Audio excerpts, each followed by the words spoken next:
Welcome to our channel. నేను మీ ఫాతిమా. తెలంగాణలో కీలక బాధ్యతలు నిర్వహిస్తున్న ముగ్గురు ఐపీఎస్లకు కేంద్ర హోంశాఖ షాక్ ఇచ్చింది. ప్రస్తుతం ఉన్న పోస్టుల నుంచి రిలీవ్ చేస్తూ 24 గంటల్లోగా ఏపీలో రిపోర్ట్ చేయాలని ఆదేశాలు జారీ చేసింది. ఆ ముగ్గురు ఐపీఎస్లు ఎవరంటే అంజనీ కుమార్, అభిలాష్ బిస్తే, అభిషేక్ మహంతి. ఈ ముగ్గురిని వెంటనే రిలీవ్ చేయాలని హోంశాఖ ఆదేశాలు ఇచ్చింది. DG Anjani Kumar AP cadre IPS అధికారిగా ఉన్నారు. ఆయన తెలంగాణ డీజీపీగా కూడా గతంలో పనిచేశారు. అభిషేక్ మహంతి ప్రస్తుతం కరీంనగర్ సిపిగా బాధ్యతలు నిర్వహిస్తున్నారు. Abhilash Bisht Telangana state police academy డైరెక్టర్గా వ్యవహరిస్తున్నారు.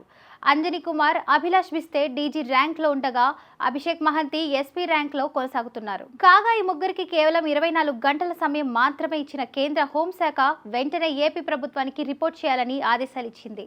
అయితే ఈ ఆదేశాలపై ఐపీఎస్లు కొంత సమయం కావాలని కోరే అవకాశం ఉంది.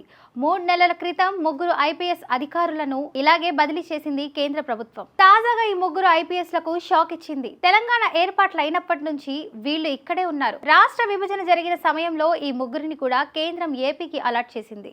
కానీ ఆ నిర్ణయాన్ని వీరు ముగ్గురు సవాల్ చేస్తూ క్యాట్ ని ఆశ్రయించారు. అక్కడ వీరి అలాట్మెంట్ కు సంబంధించిన వాదనలు ఇంకా కొనసాగుతూనే ఉన్నాయి.